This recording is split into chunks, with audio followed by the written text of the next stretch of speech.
Bwana asifiwe sana. Kwa hivyo nakaribisha wote nyumbani. Karibuni kwa ibada yetu ya pili. Na tukimaliza tuko na ibada nyingine ya tatu, kwa hivyo unaweza songana na wengine na Bwana atakubariki sana. Vile vile tumetangaza unaweza book ibada ile, unaingia online na utakosa kiti. Kama wale wamebook ibada hiyo nyingine hawezi kukosa kiti, maana tayari wamesha book online. Ukienda Healing and Reconciliation Ministry Facebook yetu, hapo kuna online mali utajaza, na ukijaza hiyo data inafika na utakuwa umebarikiwa. Kwa hiyo nimesema siku ya leo tunafundisha juu ya spiritual warfare ama vita vya kiroho. Na ninataka tukasome the book of Deuteronomy chapter number 7 and verse number 22. Maandiko inasema, the Lord your God will drive out those nations before you, little by little. You will not be allowed to eliminate them all at once. All the wild animals will multiply around you, but the Lord your God will deliver them over to you, throwing them into great confusion until they are destroyed. Praise the name of the living God. Tunaona maandiko yanasema ya kwamba ati Mungu atakupatia uwanja kama mji huo amekuahidi wote mara moja. Atakupatia kidogo kwa kidogo. Kwa hivyo ni kumaanisha ya kwamba there is a matter of growing spiritually. Praise the name of the living God. Kwa hivyo nikikua kidogo ninaongezewa mji. Nikikua kidogo ninaongezewa baraka. Na hii kukua si kwa mwili, ni kwa kiroho. Praise the name of the living God. Kwa hivyo ni vyema sana kujua ni kweli kuna baraka Mungu ameniwekea. Kuna neema Mungu ameniwekea. Lakini atanipatia zote mara moja. Atanipatia vile ninaendelea kukua kidogo kwa kidogo. Praise the name of the living God. Kwa hivyo ni kumaanisha ya kwamba utakaa kulingana na vile unaweza kupigana. Praise the name of the living God. No wonder utaona mtu kanisani ameokoka miaka 10 na hata kukula ni shida kama Lazaro. Praise the name of the living God. Na hii si mbingu, maana mbingu inangojea you grow. Hallelujah. Ili baada ya kugrow uanze kupigana vita, uanze kuelewa what belongs to you. Praise the name of the living God. Na useme hapana, hiki kitu ni changu. Sawa, kitabu cha Wagalatia 4 na mstari wa kwanza, maandiko yanasema wakati mtoto angali mtoto, ana tofauti na mtumwa, hata kama mali yote ni yao. Kwa hivyo kuna vitu ambazo ni zako, lakini maana wewe ni mtoto, hauwezi ukapata. Bwana asifiwe sana. Unapata baraka ni yako, hata imeshaachiliwa, lakini unapoiendea kuna mara inakuambia achilia na unaachana naye. Praise the name of the living God. Amen. Kitabu cha First Peter chapter number 5 and verse number 8, maandiko inasema, the enemy, the devil, is like a roaring lion seeking someone to devour. Shetani huanga anaguruma. Kwa nini anaguruma? Ogope usikaribie vitu vyako. Praise the name of the living God. Amen. Unapata kuna baraka yako, kuna plot yako, kuna shamba yako, kuna watoto wako wanachukuliwa wanaenda kwa walevi, lakini wewe unaogopa. Bwana asifiwe sana. Unakuta mtu ameokoka, lakini vijana wake walevi na hawezi kuombea. Maana ukijaribu kuombea nakwambia mahali tutakunyonga. Praise the name of the living God. Amen. Na nione ya kwamba the devil is like a roaring lion seeking someone to devour. I'm speaking with somebody ule ambao ataamka na aseme I will wage warfare. Nitapigana vita. Praise the name of the living God. Baba nipate kile ambacho ni changu. Hallelujah. Amen. In the book of Revelation chapter 6 from verse number 10, Bible inasema, finally brethren, be strong in the Lord.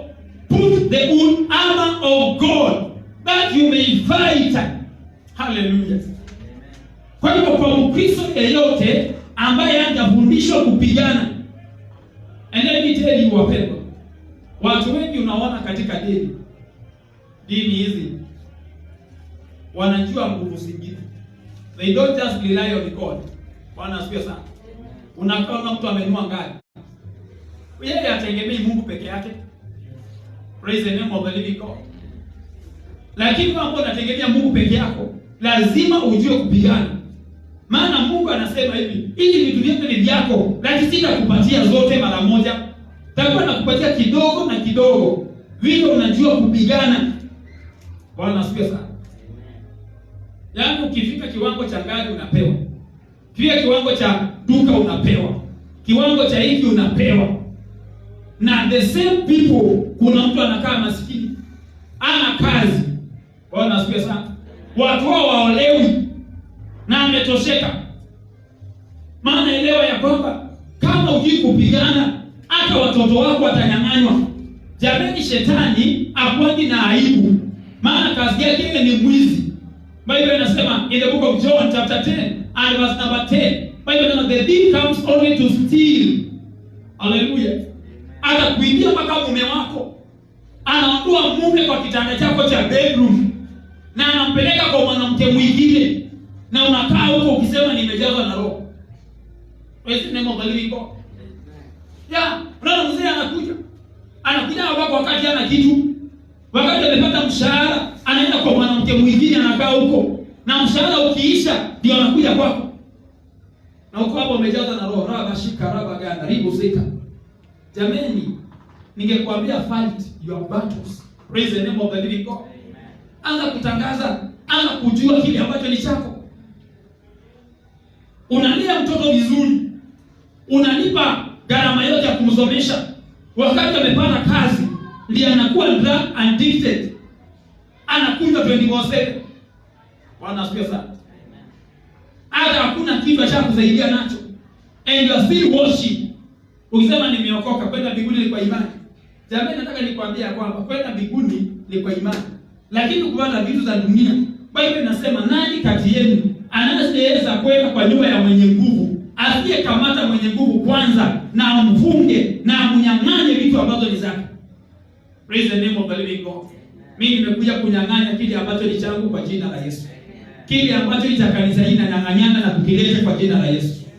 Praise the name of the living God.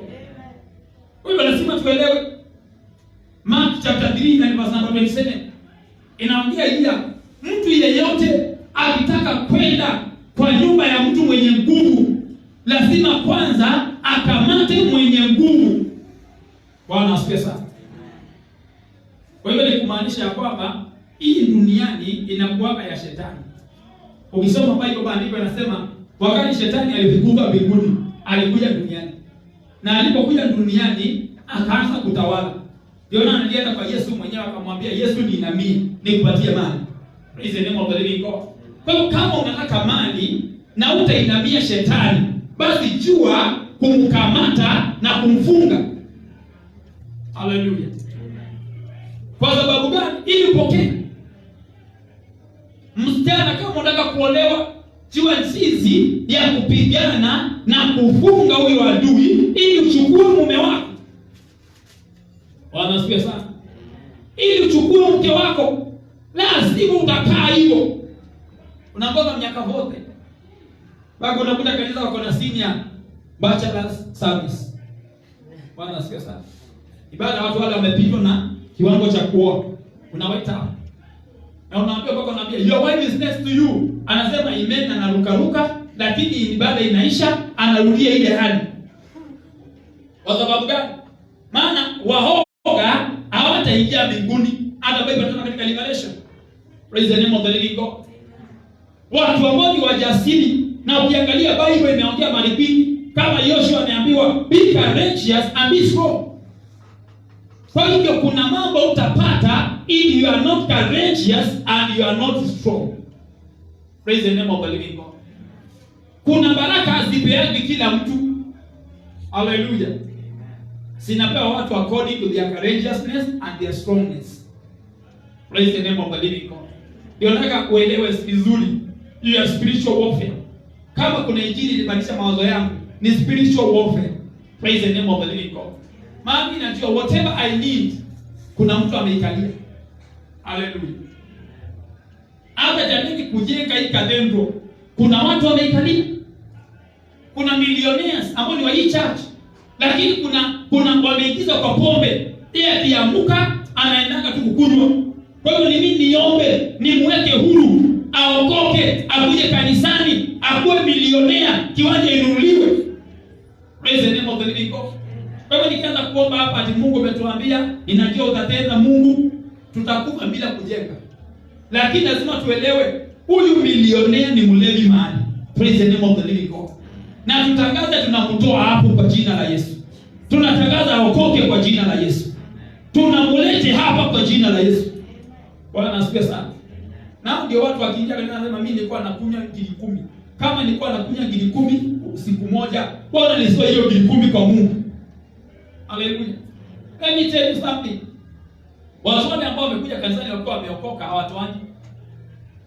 Maana wao wamezoea wokovu. Lakini mtu ambaye ametolewa kwa shida, bado unasema kanisa yataka kulipa rent, analia.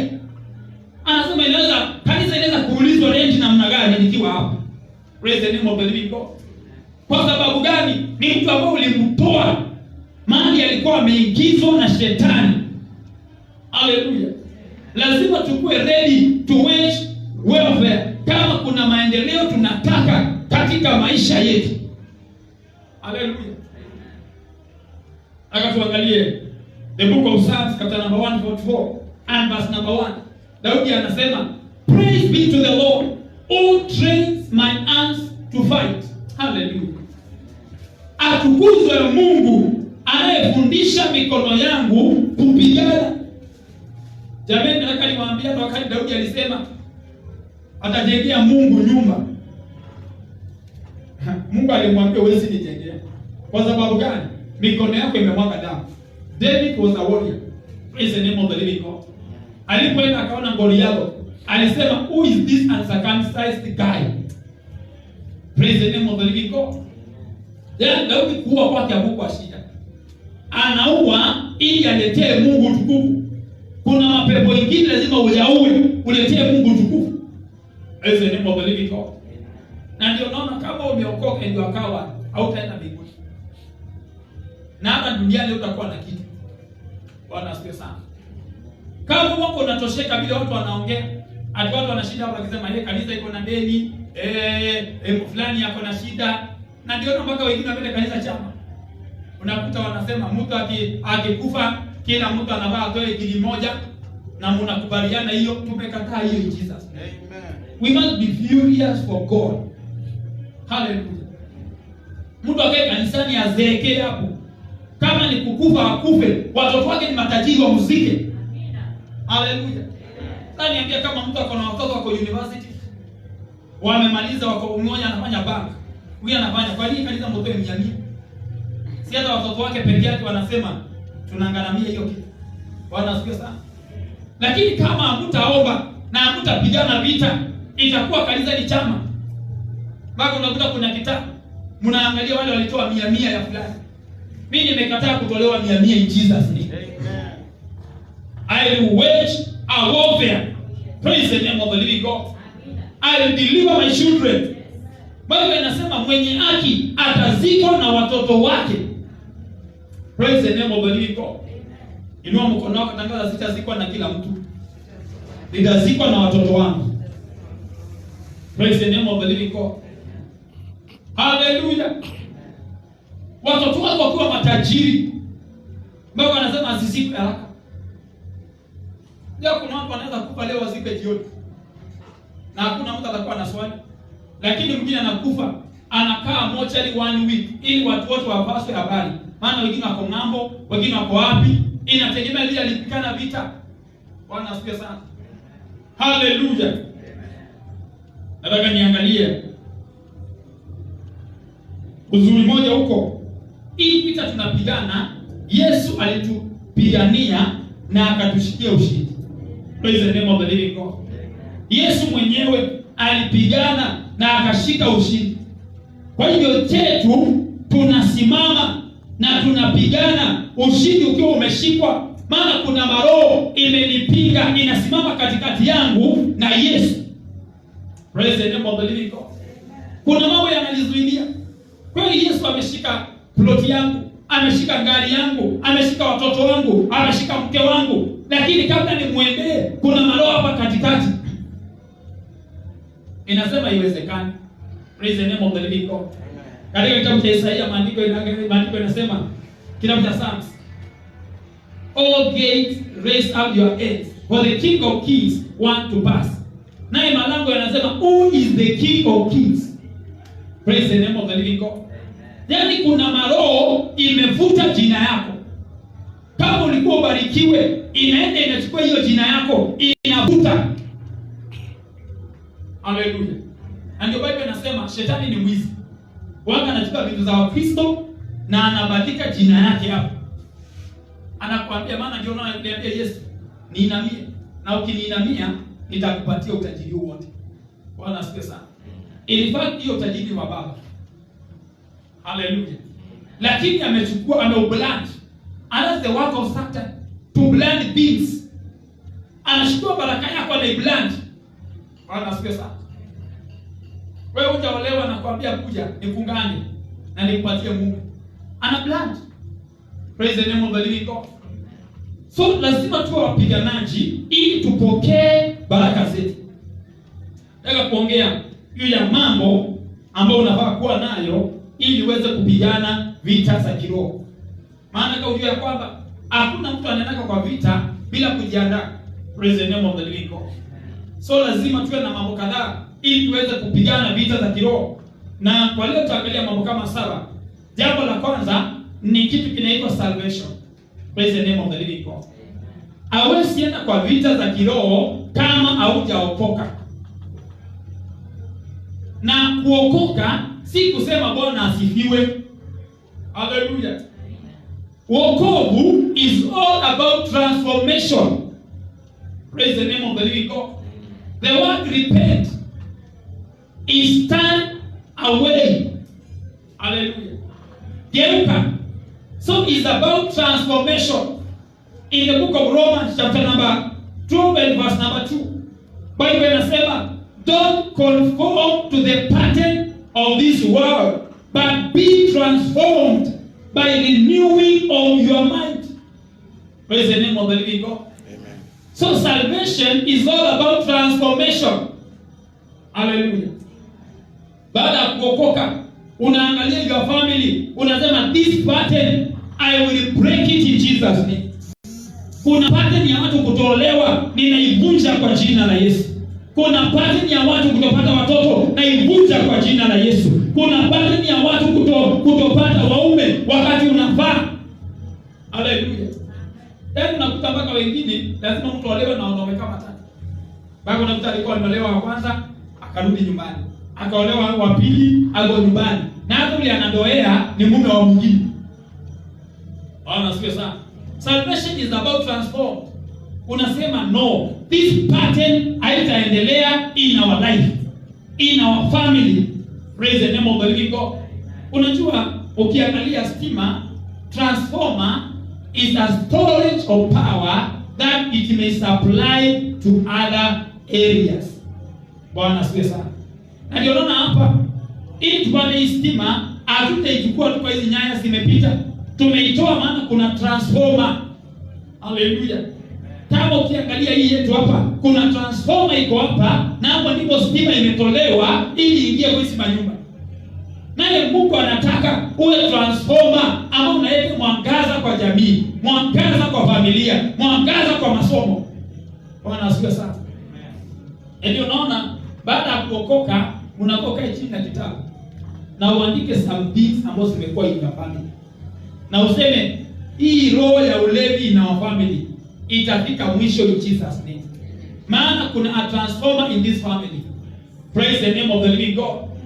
Unaona watu wanangojeka kabla waende hospitali, wanasema hapana, there is something I carry. I am a transformer. Let me pray for him or her first.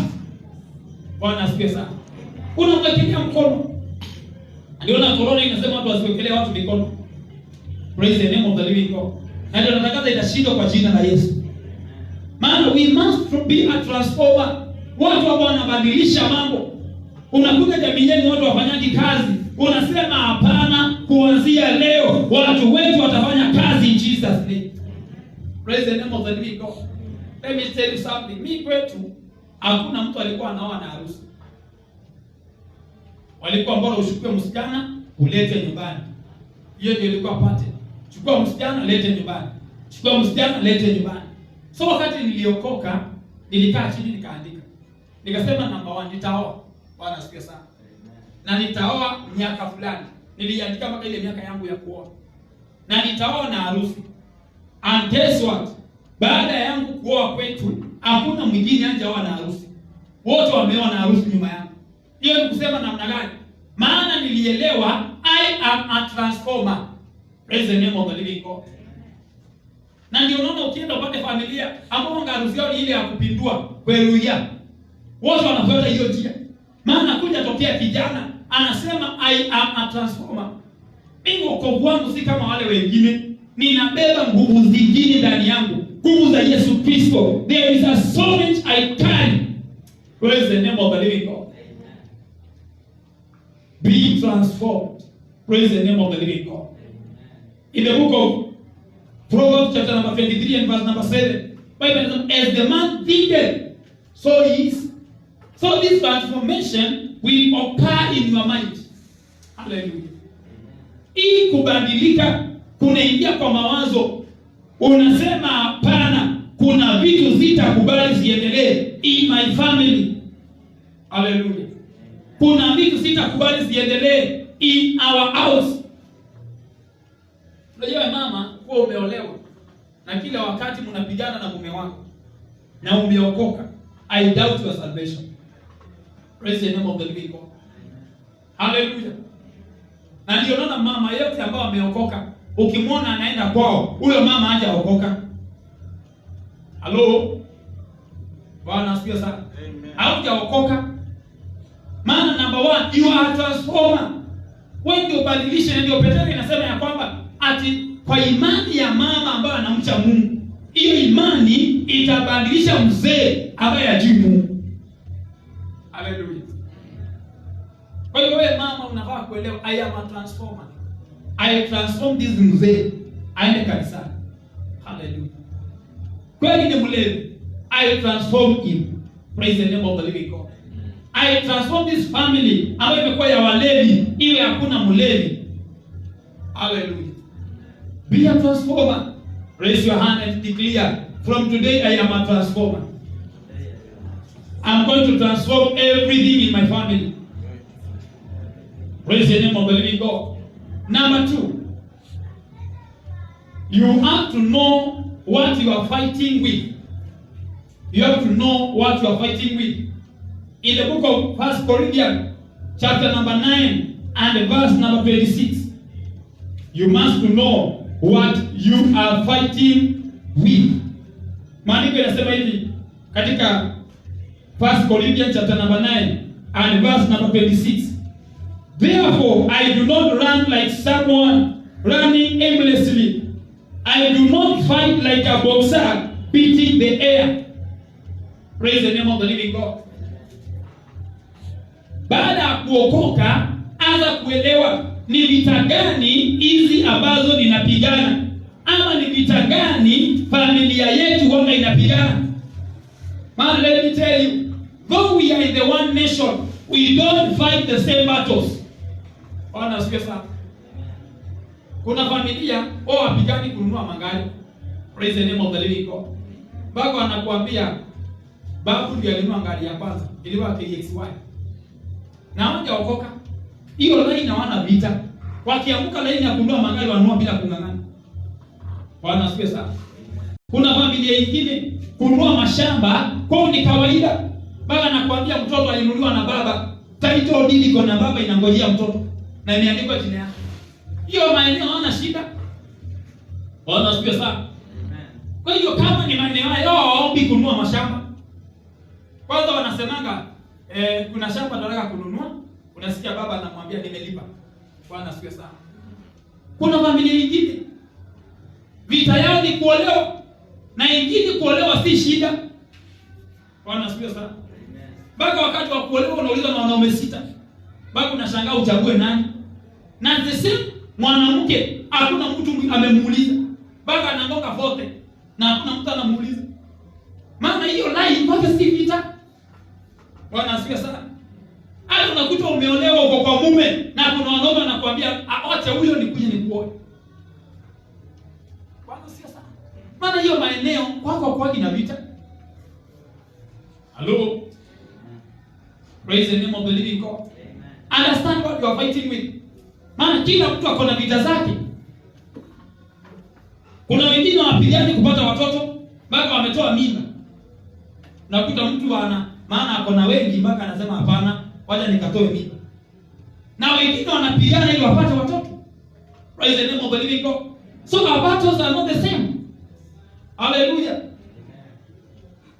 Mwingine anakuambia hata aliolewa na giza na mlevi na wako na watoto 6. Na wewe unafanya harusi na una. That's your line of battle. Praise the name of the living God. Hallelujah. Wewe unamuona ni wazimu tu. Kwa wanaume lazima ange kumwanga mate. Nyinyi mumwangaji mate. Na hata si kuomba mumeomba. Man, that's not your battle. Bwana asifiwe sana. Maana kuna maroho wanafanya wanaume wao wajinga. Ile family kila mwanaume ni mjinga. Aidha akue mlevi ama aanze kumwanga mate. Lakini jamii nyingine unawapata na hata wajui Mungu. Lakini wao wanaume wako sawa.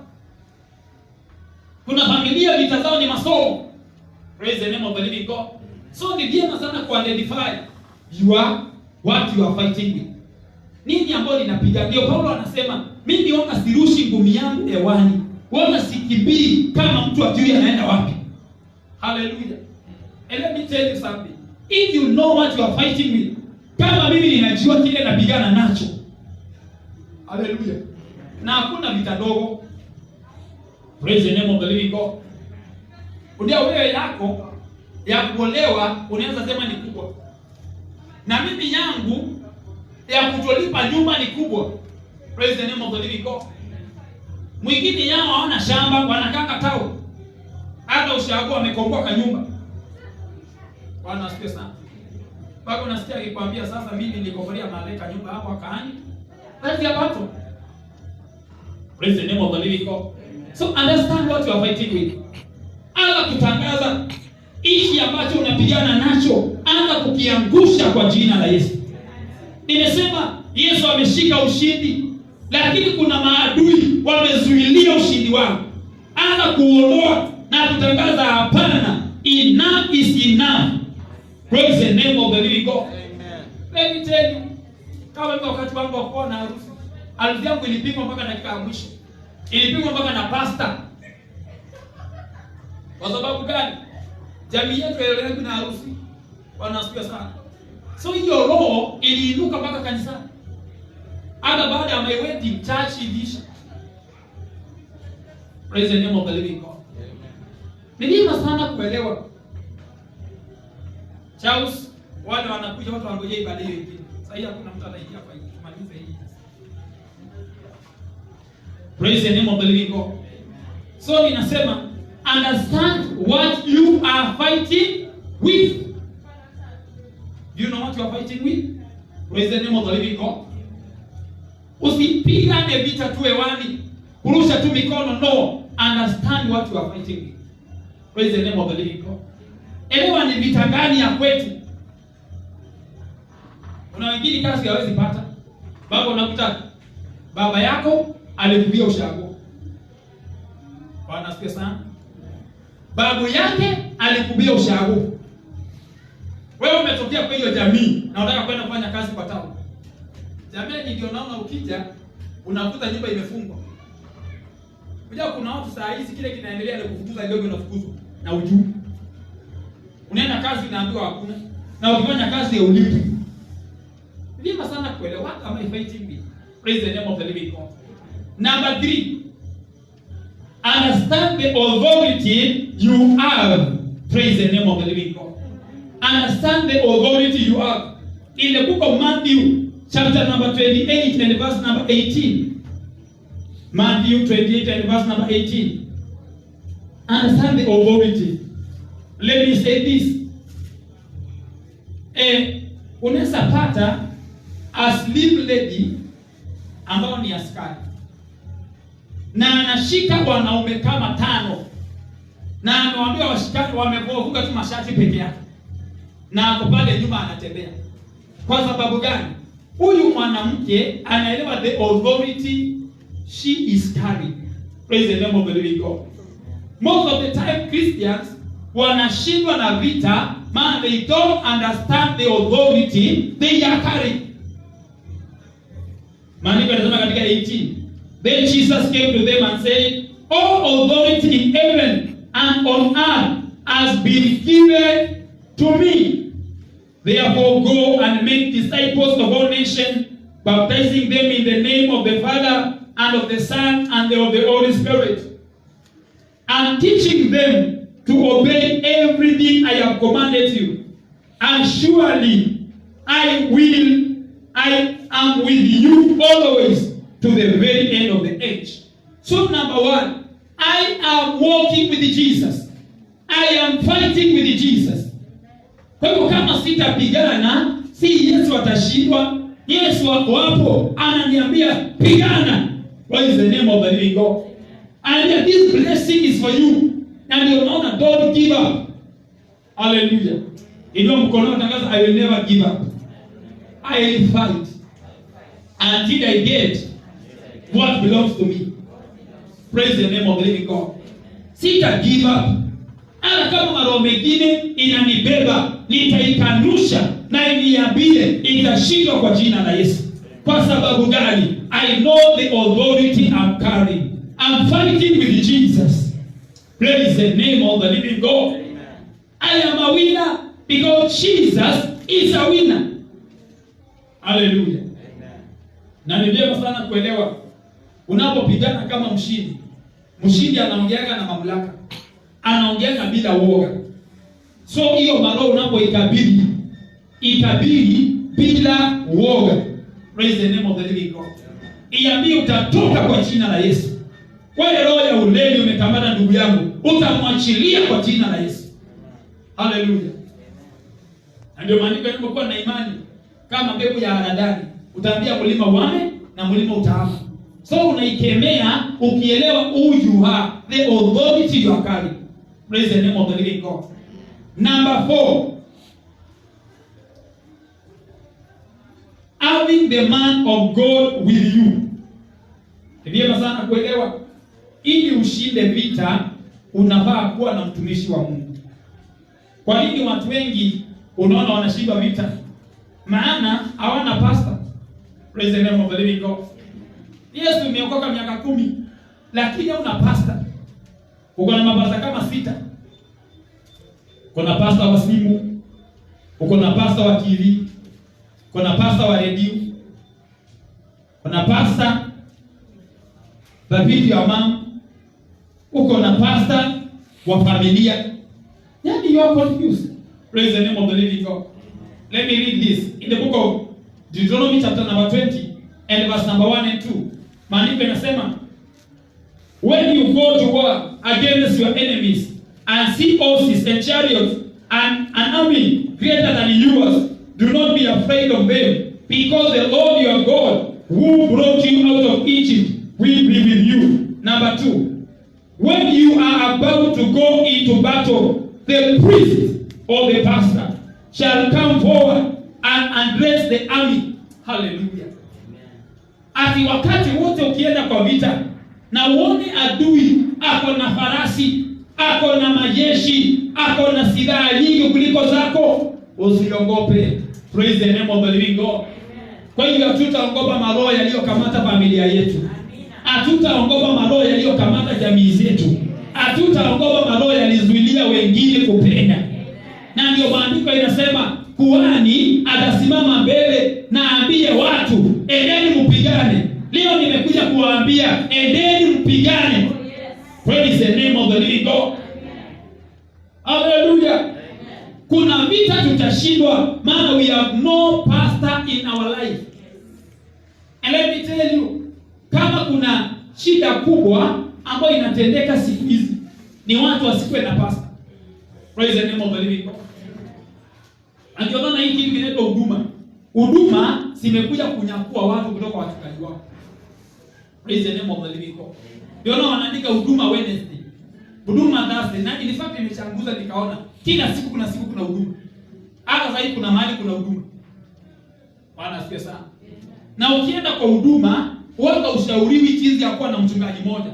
Unashauriwa jinsi ya shida kuisha.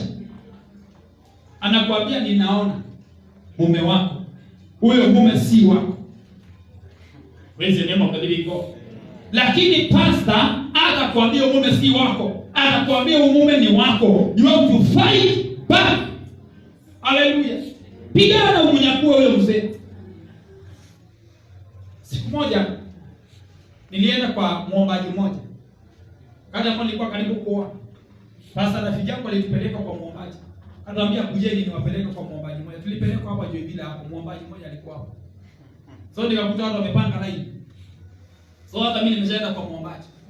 And I was a pastor. So mtu anaingia ndani, akiingia ndani anahudumiwa, anapita kuna ngo nyingine. Sasa nikaingia. Kaambiwa naona ngili 30. Unajua hii watu wakiona ukiwa na wanajua kuconnect. Bwana asifiwe sana. Nani huyu anakataa na ngili zako 30? Na kusema kweli siku ana kitu.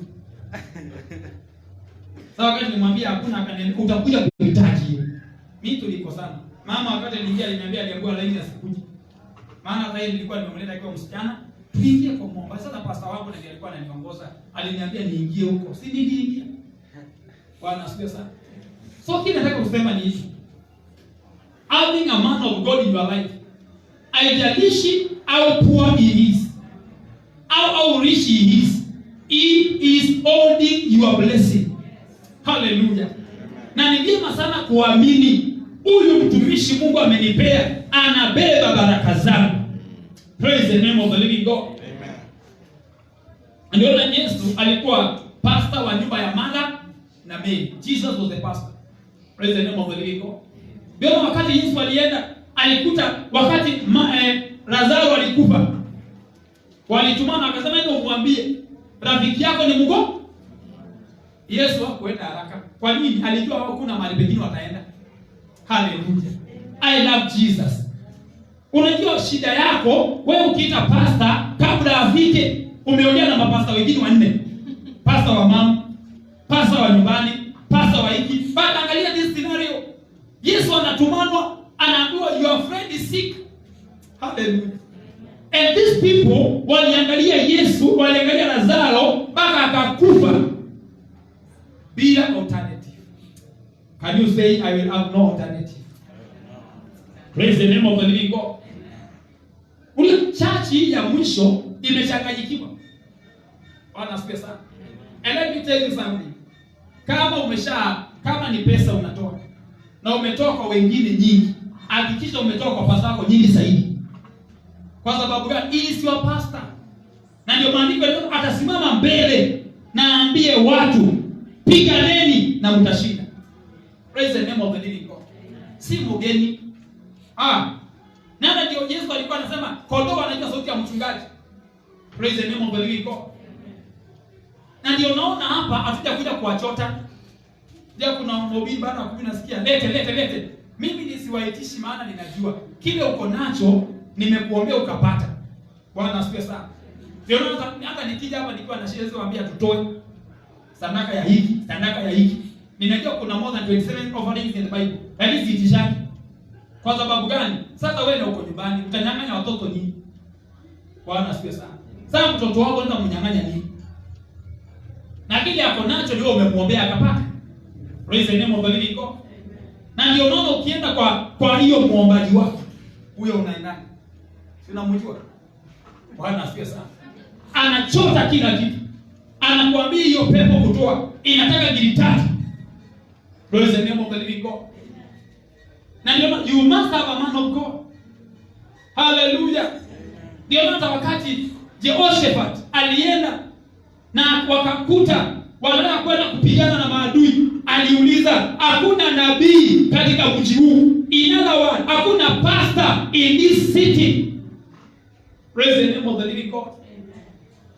Akasema kuna mmoja ambaye mimi simpendi sana, anaitwa Elisha. Bwana asifiwe sana.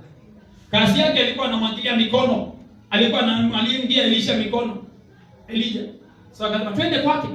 Walipokuwa wanaenda akasema hatuwezi enda huko mikono mitupu. Praise the name of the living God. Maana alielewa the importance of man of God over their life. Na ndio maana wakaenda. Na alipoenda wakaambiwa mtashinda. Hallelujah. Unajua alikuwa ametembea siku 3 bila maji. Walipoenda pale Elisha akawaambia hiyo ni jambo ndogo. Praise the name of the living God. Endeni mshibe mashimo na maji itajaa kutoka ardhini. Walipomaliza kuchimba ikajaa maji. Na wakaambiwa si hiyo peke yake, hata ushindi mtapata.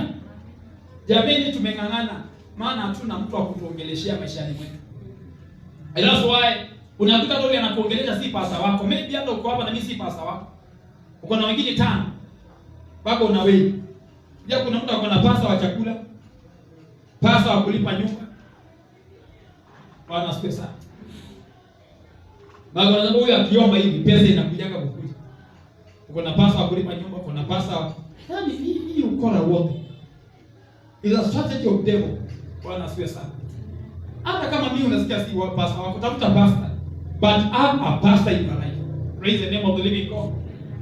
Usisukumiwa na mtu pastor, but have your own pastor. Hapo nasema huyu akiongea, my life will change. Praise the name of the living God. Namba kwanza niseme in the book of Isaiah chapter number 42 and verse number 22. Maandiko yanasema watu hawa ni kama nyara. Watu wakikosa mchungaji, wao wanachotwa wanakuwa nyara. Wameingizwa kwa mashimo na hakuna asemaye rudisha. That is Isaiah 42:22. Kwa hiyo kazi ya shetani anakamata watu, anawateka wanakuwa nyara. Nyara ni mateka. Bwana asifiwe sana. Unakuta mwezi Mungu. Na ndio unakuta mtu anaanza kukwambia nimesunguka makanisa 20. Lakini hana kitu chochote ako nacho. Maana ni nyara. Praise the name of the living God. Na ndio maana Yomasa one man of God ambao anasema now restore. Hallelujah. Nimekuja kutangaza kile kimeibiwa chako kirejeshwe kwa jina la Yesu. Praise the name of the living God. Number 5, you must have a church. Oh my God. Unafaa kuwa na kanisa. Praise the name of the living God. Unafaa kuwa na kanisa. Na katuangalie the book of Isaiah chapter number 25 and verse number 6. Maandiko yanasema hivi katika Isaiah 25 and verse number 6. Kumbuka tunaongea hiyo ya spiritual warfare. Ukiwa na bidii zote tunasema enda kwa vita na utashinda. Biblia inasema in the book of Isaiah 25 and verse number 6, on this mountain the Lord Almighty will prepare a feast of rich food for all people, a banquet of aged wine, the best of meat, and the finest of wines. Number 7, on this mountain he will destroy the shroud that enfolds all people, the sheet that covers all nations. Praise the name of the living God. Kazi ya kanisa ni kuondoa wingu ya giza ambao wanga limefunika taifa, ambao limefunika watu. Kila mtu akienda kanisani kuna wingu ya giza inakuwa imemfunika. Na kazi ya kanisa ni kuondoa hiyo wingu. Na ndio naona wakati Ana alikuwa ana mtoto, bwana yake alikuwa kuhani, lakini hakuombewa nyumbani, alienda Shilo, mahali kulikuwa na the house of God. Na alipoenda mahali pale, maandiko inasema ya kwamba alipata mtoto siku ile, maana hiyo wingu ya giza iliondoka. Praise the name of the living God. Kanisa kazi yake ni mlima wa Bwana ambao kazi yake ni kuondoa wingu ya giza. Wakati Yakobo alikuwa amekimbia kutoka kwa ndugu yake, alienda akalala mahali, na mahali alilala hapo ndipo babu yake Abraham alikuwa ameinulia Mungu madhabahu. Na alipolala pale, maandiko inasema akaona malaika wanashuka na kupanda, na hapo ndio malaika mmoja akashuka na akamwambia hautaitwa Yakobo tena, utaitwa Israeli. Praise the name of the living God. Hallelujah. Angelala mahali pengine, labda angekaa na shida zake. Na Yakobo alikuwa amebarikiwa, lakini kulikuwa na maroho ya kumnyang'anya. Ameenda kwa Labani na ngoo yake, amefanya kazi, amebeba mke ambao sio. Bwana asifiwe sana. But from the time I encountered the house of God, his life changed. I declare from today, kila mtu anaingia kwa hii kanisa, maisha yake yabadilike in Jesus name. Kila wingu ya giza iondoke kwa jina la Yesu. Kuna mambo umeomba miaka nyingi, lakini huko unajua maana ya kanisa. Natangaza kuanzia leo, may you receive what you need in Jesus name. Praise the name of the living God. Number 6, you must give an offering. Praise the name of the living God. Sabatos hazipatikani bila sadaka. Kuna mambo mengine lazima tutoe something called sacrificial giving. Praise the name of the living God. And let me say this, sacrificial giving is not an offering normally. Praise the name of the living God. Hallelujah. Ni sadaka ambayo inaumiza. Let me say this. Wakati kulikuwa na tauni, watu walikuwa wanakufa na njaa. Daudi alikuwa mfalme. Alienda kuinquire from the Lord. Na Mungu akamwambia, enda unijengee madhabahu. Na alipoenda kujenga madhabahu, akaambia nijengee kwa shamba ya Arauna. Na ndio nikakwambia kile unataka kiko na mtu mwingine. Alipoenda kwa Arauna, akamwambia nimekuja nijengee Mungu wangu madhabahu mahali hapa. Arauna akamwambia, chukua shamba ndio hii, ala ng'ombe nisitolee Mungu wako madhabahu. Akasema hapana, ninaelewa siri moja, nikifanya hivyo tauni halitaisha. Watu watakosa kukufa. Praise the name of the living God. Akamwambia niuzie kwa ile bei ambayo si ya kukata. Praise the name of the living God. Alipouziwa akanunua, na baada ya kununua akajengea Mungu madhabahu. Na ukisoma Bible, maandiko yanasema Solomon alijenga the temple in the land of Arauna. Praise the name of the living God. Shamba ambayo lilipiwa gharama. That's why unaona Solomon hakung'ang'ana. Kwa sababu gani? Shamba ilikuwa imelipiwa gharama na baba yake. Praise the name of the living God. Kuna watu mmekuja hapa, mulipie gharama jamii yenu. Mulipie gharama familia yenu. Mulipie gharama wazazi wenu. Hawakujua mambo kama haya, but because of you, hawatang'ang'ana in life. Praise the name of the living God. Kiangalia 2 Kings chapter 3 and verse number 27. Kuna pale wana King Mesha. King Mesha, nataka ujue alienda kuvamiwa na watu ambao ni wa Mungu. Kina Jehoshaphat, kina King of Moab, walienda kwake. Walikuwa wamenenewa na Mungu, wakaambiwa mtapata ushindi. Praise the name of the living God. Alipoona wamemvamia, wakaua majeshi, alichukua mtoto wake wa kwanza, akamtoa kama dhabihu. Alipomtolea kwa miungu wake, Mungu aliwabadilika. Praise the name of the living God. Wapendwa, kuna mambo umekuwa mkingojea kwa Mungu, lakini umeshindwa maana hamjatoa dhabihu. Praise the name of the living God. Na labda ile dhabihu umetoa ni kidogo, maana kuna injili ilitolewa nyingi kuliko hiyo unatoa. Haleluya. Unajua niwaambie wapendwa, kuna mtu anaweza kuja hapa na injili moja, aseme bila sacrificial giving. Mungu aseme hiyo si sacrificial giving. Na kuna mtu anaweza kuja hapa na 100, aseme hii ni sacrificial giving, Mungu aseme ni sacrificial giving. Maana kupata hiyo 100 ameng'ang'ana. Lakini wewe umechukua injili yako kwa injili zingine ili wewe ukatoe. Umechukua elimu zako 10 kwa zingine. So we are not the same level, and remember we are not fighting the same battles. Praise the name of the living God. Huyo kuna mtu mshahara yake wote ni giving. So akienda nazo kwa hekalu, aseme sacrificial giving. Si ndivyo? Praise the name of the living God. So we must give an offering in order to win this battle. Hata mimi kama pastor, kuna vita zingine siwezi shinda kwa kuomba. Alikuja mapepo yote naangusha. Kuna zingine ambazo nafaa nitoe. I remember one day nilitoa sadaka. Nilikuwa nasikia kuirudia. Praise the name of the living God. Si kama umeshatoa sadaka ambao ukitoa unasikia kuirudia. Maana wakati Mungu ameniambia ninunue baiskeli. Nikatoa baiskeli yangu ya kwanza nikatoa mbali. Hiyo Mungu aliniambia nitoe mbali. Sasa nimeambiwa nitoe ya pili. Nikatoa ya pili chache ya nyumbani. Sasa hiyo baiskeli nilitoa, hao wanaenda kuomba wanakatazwa. Na vijana wa pasta ndio wanatembea nayo sokoni ovyo ovyo. Yaani mpaka unasikia kwenda kuambia Mungu amesema nirudishe nyumbani. Bwana asifiwe sana. Wanaenda miguu na wale wapaza wanaenda hiyo baisikeli. Na ni mimi nipeleka. Bwana asifiwe sana. So ninasema na yaani unatoa kitu ambacho unaweza kusikia mpaka ukikumbuka, unakumbuka the impact. Praise the name of the living God. Kuna siku moja mimi nilitoa TV yangu tukakaa miezi 6 bila TV kwa nyumba. Na tunaambia watoto hakuna kwenda nje. Tunakaa hapo kwa nyumba. So mkiangaliana hapo unaambia Mungu remember that sacrifice. Praise the name of the living God. Na nikwambia hivi TV wakati huo si kama saa hizi. Mimi saa hizi kutoa TV si kitu kubwa kwangu. Bwana asifiwe sana.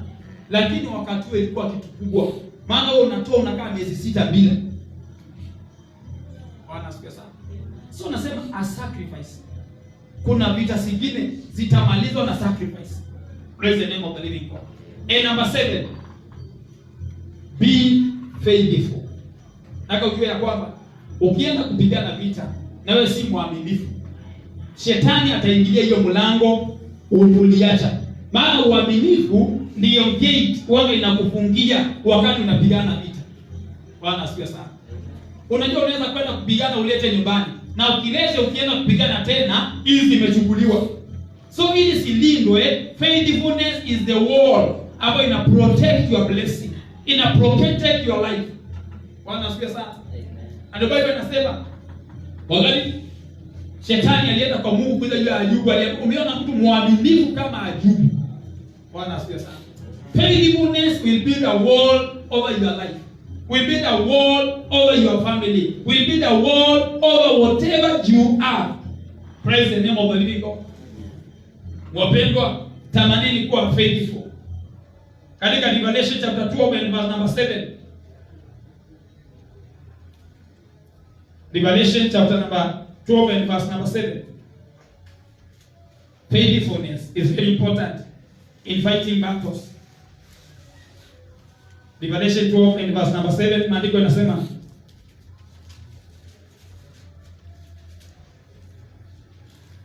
the word broke out in heaven. Michael and his angels fought against the dragon, and the dragon and his angels fought back. Alaka uone. Michael ameenda kupigana na dragon. Na dragon inapigana pia. Kwa nini nataka uelewe hii vita kama kuna kaluku wao umeachilia. Kuna vita wanga inapigana. Bwana asifiwe sana. The dragon was fighting back, but he was not strong enough, and they lost their place in heaven. Unaona? Lakini hawakuwa strong enough. So nataka ujue ya kwamba hiyo baraka unataka, shetani anapigana anasema ni yangu. So ni vyema sana uondoe any legal ground in your life by being faithful. Kama ni tithe, be faithful. Kama ni giving, be faithful. Kama ni flight, be faithful. Kama wewe ni mke wa mtu kuwa mwaminifu kwake. Si unakuwa na mpango wa kando na unaanza kupigana vita. No. Shetani ataingia. So be faithful.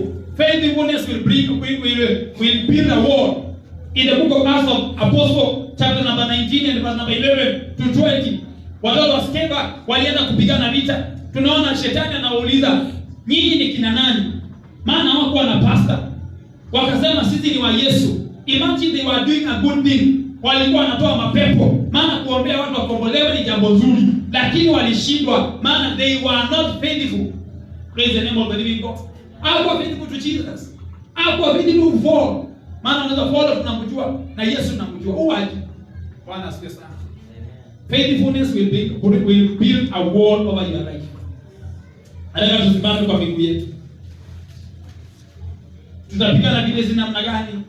Tunaweza pigana vile kwa maombi, kwa kufunga na kuomba. Tunaweza kupigana vile kwa kuimba wimbo.